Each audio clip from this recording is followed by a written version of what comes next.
Locked On Podcast Network presents Locked On Sports Today. The New Look Cavs are on a tear, and now they're challenging the Knicks for their spot in the East standings.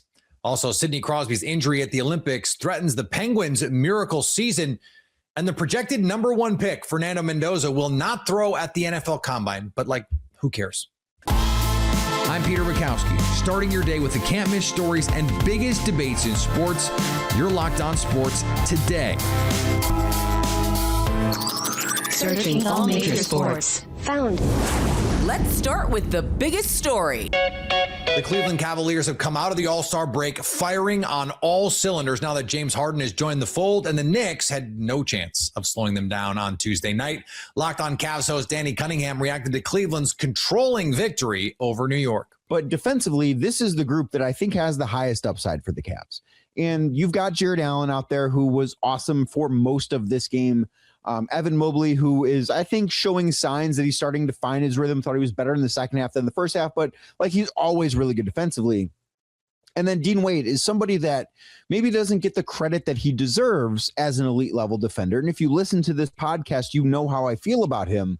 And you know that I do think that this starting lineup is the right decision. And I think we saw why in this game on Tuesday night. So Dean Wade opens up the game as the primary defender for Jalen Brunson. And I don't have the tracking data as of right now to really go over it, but he spent a lot of time defending Brunson. And Jalen Brunson struggled again against the Cavs.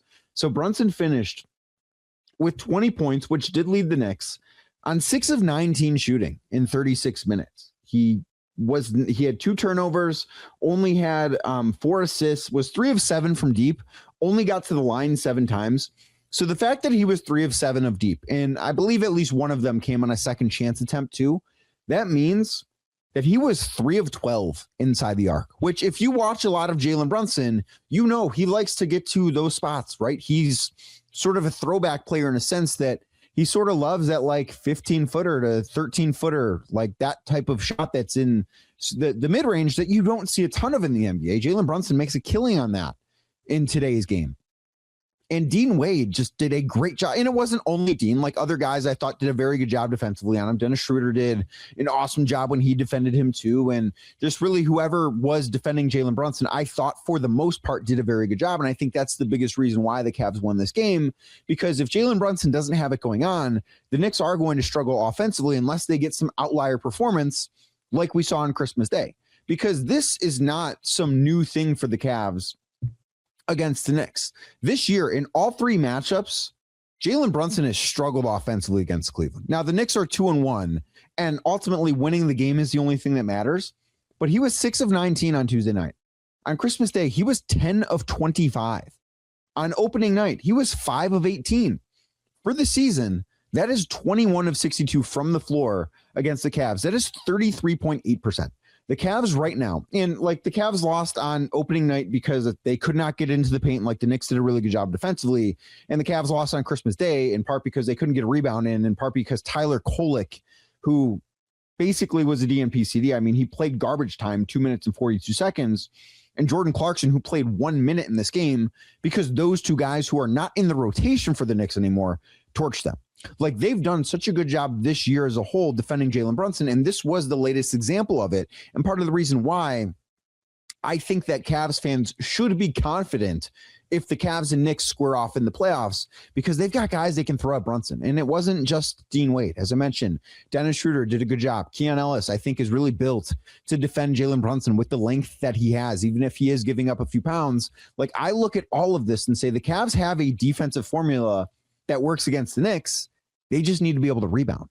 And if you listen to this show, the preview edition of the show with Gavin Shaw that came out on Tuesday, and I know that there is a Spotify issue going on right now, so some of you might be listening to this on YouTube that normally listen on Spotify. It's a network-wide thing. It's not just Locked On Cavs, and I can assure you we are trying to get it fixed. But I look at this matchup, and I know I talked about this with Gavin, as the way for the Knicks to beat the Cavs is with Mitchell Robinson, because they need to create second chances to beat the Cavs. And New York is a great offensive team. I believe they're 3rd in offensive rating, or at least they were 3rd in offensive rating entering this game. in the NBA, and the Cavs held them to 94 points. And part of that was the Knicks were in their third game in 4 nights. And did they have tired legs? Sure. But like, this was the 4th game in 6 nights for the Cavs. They're exhausted too. So I do think that the rest factor of this was kind of equal, all things considered. So that to me just really points to what the Cavs did defensively. And I think it's a very, very encouraging thing because they are very clearly still working things out offensively. And I thought Donovan Mitchell was okay in this game offensively. He was 5 of 18. I thought that he looked tired a little bit, honestly. And that, again, 4th game in 6 nights, and he's played a lot of minutes. And obviously, like, those things are going to catch up with you. James Harden not getting to the free throw line is unbelievable. And we'll talk about that coming up in segment number 3. But the Cavs offensively will be better than they were in this game. And maybe this is a low point offensively for the Knicks too, if you want to be fair about things. But these are the types of performances that I look at as a really good sign for the Cavs, because when push comes to shove, and the reason why I think that the starting lineup that was out there on Tuesday night is the correct one for the Cavs and not one that includes Jalen Tyson or Sam Merrill, even though I think like in a vacuum, those guys might be better basketball players than Dean Wade. But because the Cavs need to lean into defensive upside, they are a team that when they play defense, the way they play defense on Tuesday night, I don't know how many teams in the NBA are capable of beating them. Stay up to date all year on the Cleveland Cavaliers by subscribing to Locked On Cavs on YouTube or your favorite podcast app. You're Locked On Sports Today. Coming up, Sidney Crosby's injury could derail the Penguins' magical season. Before we get to that, the Dolphins are looking to get rid of Tua, and soon. Ever wanted to experience the NBA Finals live and in person? FanDuel is giving you the chance to turn that dream into a reality with their NBA sweepstakes. Here's how it works. Use your profit boost on any NBA future, and you'll automatically be entered for a shot to win an NBA Finals trip for 2. That's right, flights, tickets, the whole experience. If you're already looking at the board and thinking about which team can make a deep run, this is the perfect time to lock it in. Not only can you pick cash, but it could also send you to the finals. Visit FanDuel.com to get started. Use your profit boost on an NBA future and get entered for your chance to win a trip to the finals. Play your game with FanDuel, the official sports betting partner of the NBA. There's a world where Kyler Murray is the 2026 starter for the Miami Dolphins, and Locked On Dolphins host Kyle Krabs is okay with that potential reality. There is a world in which I am on board with Kyler Murray as the 2026 starter for the Dolphins. I don't think I'm super excited about it because I think he's got some of that Russell Wilson gene where executing the offense is not a strength. And like Kyler's an athlete. He likes to be an athlete. He likes to use his legs. He likes to take shots down the field. But the overall efficiency of the offense is not particularly strong. I can see there being a payoff with Kyler. And I, of course, have my worries about the stipulations in the contract that dictate that you have to be locked in and studying on your iPad X amount of hours a week or whatever it was. Right? Like that's the kind of stuff that worries me about a guy coming into Miami. Meanwhile, the Vikings are exploring all options at quarterback, and who can blame them when 9 is the best option they currently have? But I like the QB Willis idea. I don't know if it's or bust, because they could be more conservative about this, and they could, not necessarily want to spend what seems like it's going to be something like $25 million for somebody who might not even start. But also that's going to preclude you from a lot of the options that aren't like bringing in, some career backup and saying he's actually going to compete.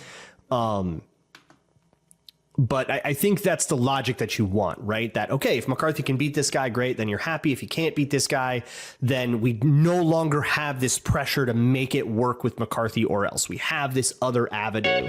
Over in the NBA, the Celtics roll into Phoenix on a heater and look to keep things going against the Suns. Boston Celtics start slow, but pull away from the Phoenix Suns in the middle quarters. I'm John Corrales of the Locked On Celtics podcast. Even early on when the Celtics were falling behind by 11 because they couldn't hit a shot, I thought they were playing well. They were really defending hard. They were crashing the boards. Ultimately, that paid off. 22 offensive rebounds, which is a ridiculous number, gets them 95 shot attempts. And even though they shot 40%, they got so many more shots. They got 16 more shots up. It allowed them to start piling up some points and holding the Phoenix Suns to 79. That Celtics defense, once the Suns' hot shooting in the first quarter kind of leveled off, the Celtics were able to pull away. Derek White got hot. Sam Hauser got hot, but it's the contributions from Baylor Shireman, Ron Harper Jr., Jordan Walsh, even Hugo Gonzalez, the guys that you never expected much from the Celtics at the beginning of the season. They are fueling the best defensive rebounding team in the NBA in February, one of the best defensive teams in the NBA in February. Two weaknesses for the Celtics at the beginning of the season. Now they are strengths. So even without Jaylen Brown, they're still able to hold the Phoenix Suns in check and put up a bunch of shots and score enough points to comfortably beat the Suns. I'll be talking about it on the Locked On Celtics podcast. Sidney Crosby's injury at the Winter Olympics stunk for Team Canada, of course, but it could end up being even worse for the Penguins. Locked On NHL host Seth Topol and JD Young discuss how Crosby's injury could ruin Pittsburgh's magical season and possibly cause a major ripple effect across the NHL. I think the other, of course, the biggest storyline injury, though, has to be Sidney Crosby, right? With Crosby missing, the final games here, McDavid having to wear the C. And, there's been plenty of said of, like, if Crosby was in this game, does Canada win, right? Crosby, who's a dynamo in the faceoff dot, just having that calming presence on the bench, a guy like Crosby who has been there, done it, literally been there, done it for everything. Like, there's nothing that Crosby has not done at this point in his career. And you look at a team like Pittsburgh, which has been such a huge surprise for the season, right? A lot of people, myself included, thought this was going to be the worst team in the NHL, and they are firmly in a playoff spot here. And I guess the hope is, right, if Crosby was close to playing in a gold medal game, maybe he won't be too far off from regular season games, but still, right, a game in February compared to a gold medal game, a little bit different when it comes to significance. So, but if Crosby's not available, and I know Malkin has returned from his injury and looked like Malkin of old, but an extended miss time from Crosby could be detrimental to this Penguins team, and that is, they have 70 points right now, but you look at the Eastern Conference, like, there's just every team is bunched up here. So if the Penguins go on a bad run between now and the trade deadline because Sidney Crosby isn't available, does this kind of turn this team into a potential seller? Like, I think that his injury might be the most impactful of all the injuries, to be honest. Yeah, and I know there's one way to kind of flip it where he was close to playing. Yeah. But the other side of that coin is that whatever the injury was, it was enough to keep him out of the gold medal game in his last Olympics. He's played like 2 more Olympics. That man's going to be playing until he's going to make Tom Brady played forever. Tom Brady's going to be 58 saying, man, if Crosby can do it at 49, I can still do it at 58. I could do it. Yeah. Crosby, third line center Crosby in 4 years it's going to be like Joe Thornton's last year with San Jose, where he's still putting up a point per game. Just, it's going to be great. And then Jaromir Jagr at 77 is going to look over and be like, come on, kids, keep going. Keep going. Yes, keep going. So, but it would suck if this was Crosby, most likely Crosby's last Olympic game that he doesn't get to play. But yeah, I mean, this could be a huge, huge blow for the Penguins. That has been one of the feel-good stories of the season. If he's not eligible or available to play games here over the next couple of weeks. Yeah, that's going to be one that could put them behind the 8 ball and force Kyle Dubas to maybe go against what he has been doing to bring somebody in to try to help supplant that core that's making a surprising run this year. There is one other one. This is, this impacts a team that is, as of right now, pretty out of the postseason picture. But obviously you had the Josh Morrissey injury as well. And that one certainly had an impact on Team Canada in the gold medal game. But now, depending on his status, that will certainly have an impact on the Winnipeg Jets, even though, as I mentioned, they're sizably out of a playoff spot right now. They are currently 11 points out of the second wild card spot. And so they would have a lot of work to do. But it's going to make it tougher for them to try to climb back in without a guy like that on the in the lineup.